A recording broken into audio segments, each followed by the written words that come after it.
Hello everyone, welcome to Engineering Solution.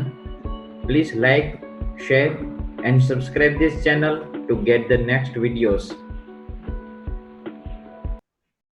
તો આપણે chapter 5 ની અંદર નેક્સ્ટ કમ્પોઝિટ મટીરિયલ્સની અંદર ફાઇબર રીઇન્ફોર્સ્ડ કમ્પોઝિટ, બરાબર. એ કમ્પોઝિટ મટીરિયલની અંદર આપણે એફઆરપી વિશે વાત કરવાની છે, બરાબર.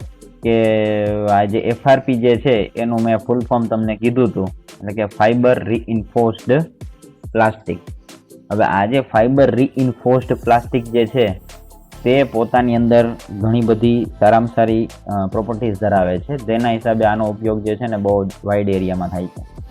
હવે શું છે તો કે પહેલા કે ઇટ્સ એન કમ્પોઝિટ મટીરિયલ, બરાબર. એ તમને પહેલા જ અહીં દેખાય છે કે આ જે છે એ કમ્પોઝિટ મટીરિયલ છે.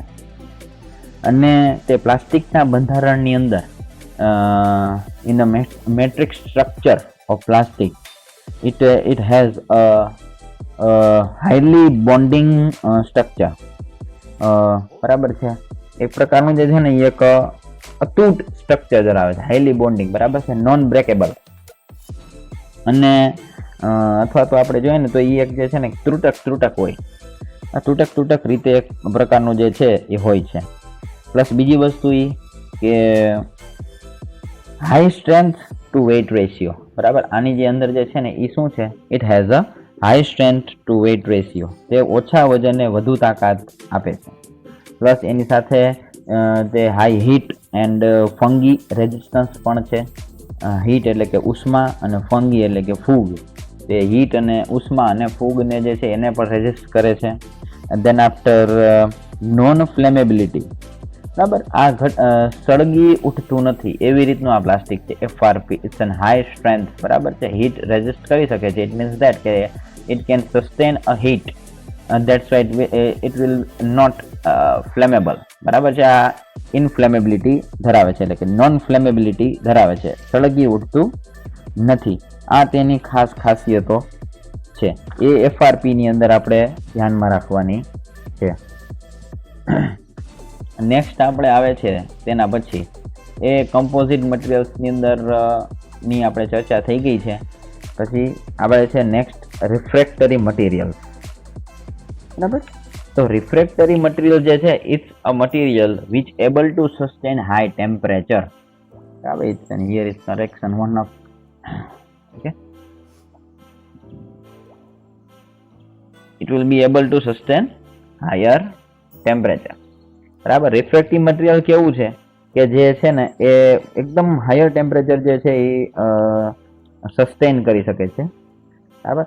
બીજી એક વસ્તુ એ બી કહેવાની છે, સિરામિક મટીરિયલની અંદર જે છે ને તમને ક્વેશ્ચન પૂછેલો છે કે સિરામિક મટીરિયલના ટાઈપ્સ ક્યાં, બરાબર છે. તો એની અંદર આ ક્લે પ્રોડક્ટ્સ, રિફ્રેક્ટરીઝ અને ગ્લાસીસ આવશે.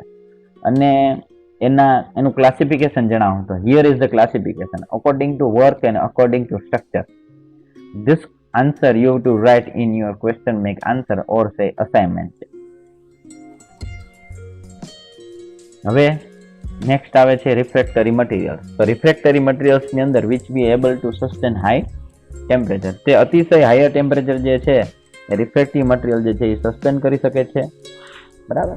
It's an ceramics material, that's also mainly a ceramic material. આની અંદર વધારે પડતા સિરામિક મટીરિયલ જે છે એ જ રિફ્રેક્ટરી મટીરિયલ છે, because that ceramic materials have high temperature sustainability, એટલે હાઈ ટેમ્પરેચર સસ્ટેન કરવાની પ્રોપર્ટીઝ જે છે એ સિરામિક મટીરિયલની અંદર ઓલરેડી છે જ, દેટ વી નોઝ.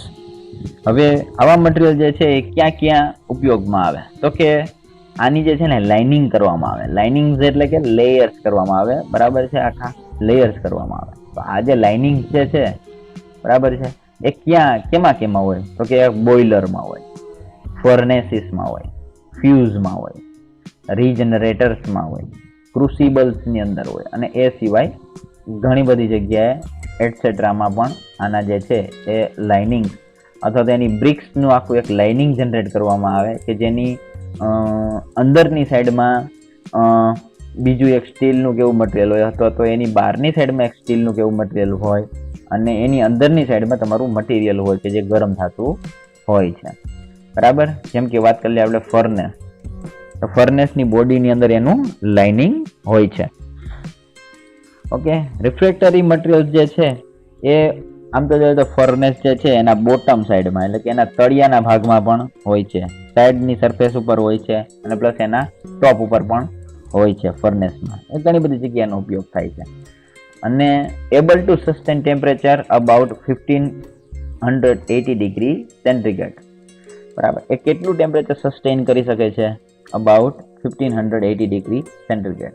આ તમારે રિફ્રેક્ટરી મટીરિયલ્સની શોર્ટ નોટ થઈ ગઈ.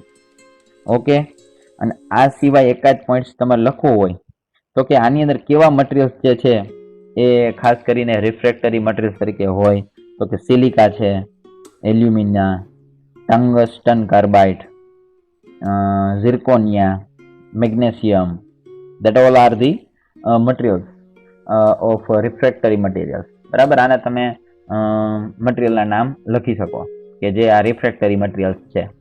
બટ અહીંયા તમારી શોર્ટ નોટ ઓવર થઈ જાય અથવા તો અન્ડરસ્ટેન્ડિંગ અથવા તો એક્સપ્લેન રિફ્રેક્ટરી મટીરિયલ્સ, તો તેની સાથે તમારે આવશે ડિઝાયરેબલ પ્રોપર્ટીઝ ઇન રિફ્રેક્ટરી મટીરિયલ્સ, કે રિફ્રેક્ટરી મટીરિયલ્સની અંદર સામાન્ય રીતે કઈ કઈ પ્રોપર્ટીઝ જે છે એ ઉપયોગી છે, તો જરૂરિયાત છે એની. તો કે ભાઈ રિફ્રેક્ટરી મટીરિયલ્સ જે છે એની અંદર આ ત્રણ જે છે પ્રોપર્ટીઝ એ સૌથી ઇમ્પોર્ટન્ટ છે. એક તો આવે રિફ્રેક્ટિવનેસ, આ મટીરિયલ કેવું હોવું જોઈએ તો કે રિફ્રેક્ટિવનેસ હોવું જોઈએ. પછી સિરામિક બોન્ડ ધરાવતું હોવું જોઈએ અને ડાયમેન્શનલ સ્ટેબિલિટી હોવી જોઈએ. રિફ્રેક્ટિવનેસ એટલે શું તો કે ખાસ સર્વિસ કન્ડિશનમાં બરાબર ડિફોર્મેશન થાય નહીં કે નબળી પડે નહીં અને ઉચ્ચ ઉષ્ણતામાન સહન કરી શકે તેવી ક્ષમતાને રિફ્રેક્ટિવનેસ કહેવાય. બરાબર, it will be able in somewhat conditions, like it will not be a weak and and able to sustain or resist higher temperature in special service conditions or special service conditions. Deformation will not happen in material and not be a weak and not able to able to sustain or say resist high temperature. That ability is called refractiveness. તે એબિલિટીને રિફ્રેક્ટિવનેસ કહેવામાં આવે. એટલે શું તો કે ભાઈ ખાસ પ્રકારની સર્વિસ કન્ડિશનની અંદર એનું ડિફોર્મેશન થાય નહીં. ડિફોર્મેશન એટલે આપણને ખબર છે કે ભાઈ એનું ભંગાણ થાય નહીં, બરાબર, અને નબળી પડે નહીં અને ઉચ્ચ ઉષ્ણતામાન સહન કરી શકે, તો તે ક્ષમતાને શું કહેવામાં આવે? રિફ્રેક્ટિવનેસ. બસ આની અંદર એટલું લખવાનું. પછી નેક્સ્ટ આવે સિરામિક બોન્ડ. સિરામિક બોન્ડ એટલે શું તો કે ભાઈ જ્યારે કોઈ આની ઉપર આપણે ખબર છે કે ભાઈ આગના કેવા ફાયરના સંપર્કમાં આવશે, બરાબર, તો તેવા સમય દરમિયાન જે છે કોઈ પણ મિક્સચર, બરાબર છે, કોઈ મટીરિયલ આપણે નાખેલું છે તો એના ફ્યુઝિબલના ઘટકનું પ્રવાહી અને ઠારણ સમયે ગ્લાસી મેટ્રિક્સ બને છે, બરાબર, તેને સિરામિક બોન્ડ કહેવામાં આવે. હવે આ કદાચ તમને સમજાણું ના હોય તો હું તમને એક રીતે સમજાવું કે સપોઝ કે માની લે કે કોઈ એવું મટીરિયલ છે, as an example,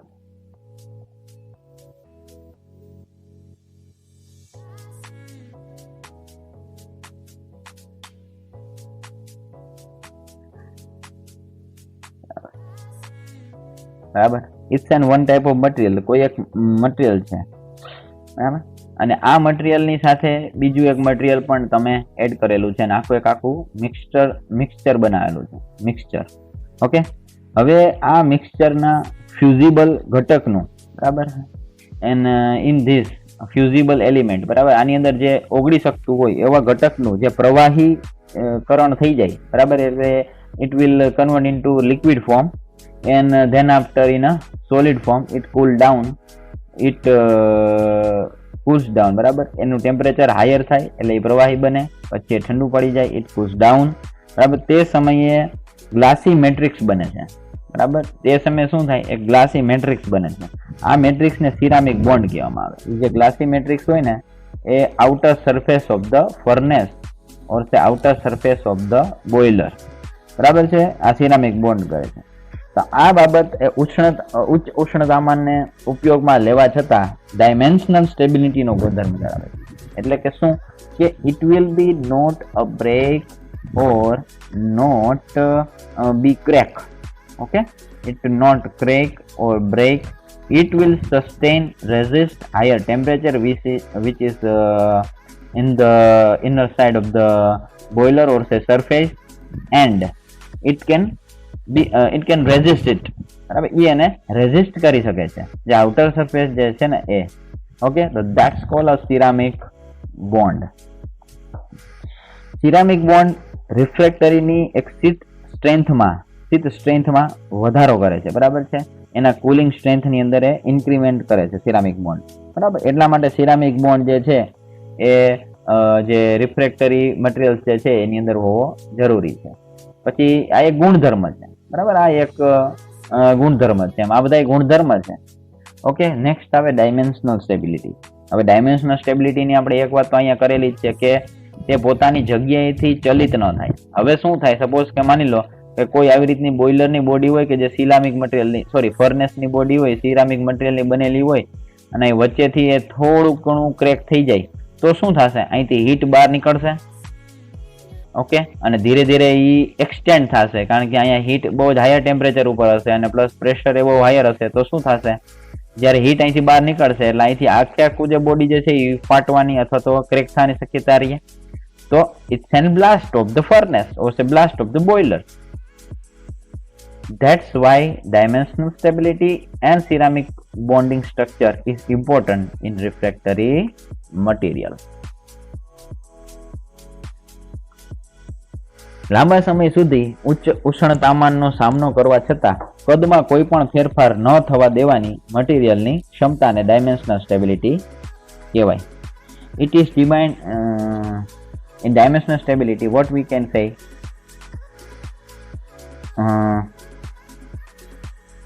for a long time, able to sustain higher temperature and not any changes in its size or shape.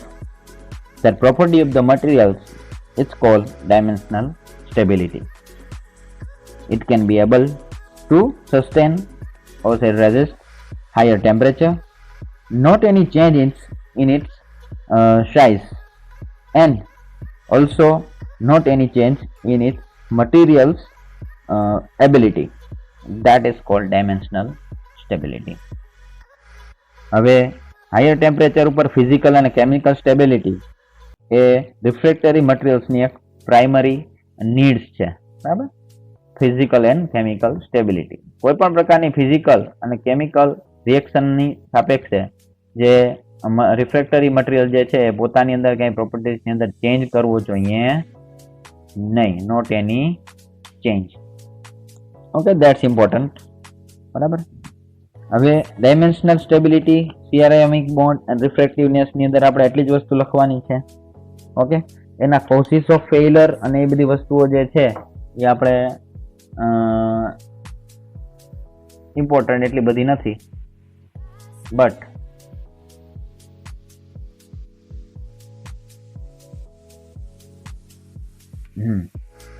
રિફ્રેક્ટરી materials and its uses. તો જુઓ, રિફ્રેક્ટરી મટીરિયલ જે છે ને એના તમારે યુઝિસ કઈ રીતના લખવા. જો તમને પૂછે કે રિફ્રેક્ટરી મટીરિયલના ઉપયોગો જણાવો, તો તમે છે ને ડાયરેક્ટ લખી શકો ઇન્ડક્શન ફર્નેસની અંદર, ડાયરેક્ટ આર્ક ફર્નેસની અંદર, open hearth and direct arc ફર્નેસની અંદર, to melt nickel and copper in direct arc furnace, આવી રીતના પણ લખી શકો. But you can write like this કે ફાયર બ્રિક્સ જે છે, રિફ્રેક્ટરી મટીરિયલ જે છે ફાયર બ્રિક્સની અંદર ઉપયોગ થાય, તો એ ફાયર બ્રિક્સ તરીકે જો રિફ્રેક્ટરી મટીરિયલનો ઉપયોગ થાય તો એ ઇન્ડક્શન ફર્નેસની અંદર સારામાં સારું કામ આપે છે. એ સિવાય ઓપન હર્થ ફર્નેસમાં પણ કામ આપે છે. ઓપન હર્થ ફર્નેસના દરવાજાઓ પર, એના સ્પાઉટ પર, બરાબર, ઓપન ફર્નેસના સ્પાઉટ પર, પછી ડાયરેક્ટ આર્ક ફર્નેસના સ્પાઉટ પર. Spout it's an one spout it's one element. બરાબર, એક ઘટક, એક આપણે કહી શકીએ એક શું છે, એક ભાગ છે ફર્નેસનો. બરાબર છે, તો એ સ્પાઉટની અંદર આનો ઉપયોગ થાય. પછી નેક્સ્ટ આવે છે સિલિકા. તો સિલિકા બ્રિક્સ, જો રિફ્રેક્ટરી મટીરિયલ્સના સિલિકા બ્રિક્સ બનેલા હોય તો એ જે સિલિકા બ્રિક્સ જે છે તો ડાયરેક્ટ આર્ક ફર્નેસની દિવાલો એટલે કે એની સાઇડ વોલ્સ અને એના ટોપ એટલે કે એની છત ઉપર જે છે રૂફ ઉપર પણ ઉપયોગ થાય. પછી ઓપન અર્થ ફર્નેસના હેડ ઉપર બરાબર છે, મથાળાના ભાગ ઉપર જે છે એ સિલિકા બ્રિક્સનો ઉપયોગ થાય. પછી ડોલોમાઇટ મટીરિયલ છે, એ રિફ્રેક્ટરી મટીરિયલ છે, તો એ ઓપન અર્થ ફર્નેસની અંદર અને ડાયરેક્ટ આર્ક ફર્નેસની અંદર એનો ઉપયોગ થાય. પછી નેક્સ્ટ આવે છે મેગ્નેસાઇટ. મેગ્નેસાઇટ જે છે તો એ નિકલ અને તાંબુ બરાબર, નિકલ અને copper to melt nickel and copper in direct arc furnace. તમે આવી રીતના પણ લખી શકો, તમે 4 કે 5 લખશો that's enough, not require more higher uses બરાબર છે. તમારી પાસે લખવા માટે ઘણી બધી વસ્તુઓ છે રિફ્રેક્ટરી મટીરિયલ્સની, જો આ પણ છે, આ પણ છે અને આ પણ છે. ઓકે, યુઝીસ કીએ બરાબર, તો તમે 3 થી 4 લખશો એટલે દેટ્સ ઇનફ. ઓકે, તો સ્ટીલને પીગળવા માટે પણ તમે મેગ્નેસાઇટ જે છે એનો ઉપયોગ કરી શકો રિફ્રેક્ટરી મટીરિયલ્સનો.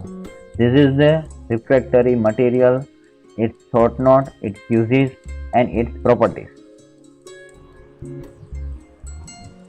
ઓકે, સો આ લેક્ચરની અંદર જો તમને કાંઈ ક્વેશ્ચન કે કાંઈ ક્વેરીઝ કે હોય તો ખાસ તમે કોમેન્ટ બોક્સની અંદર લખી અને મને જણાવી શકો છો.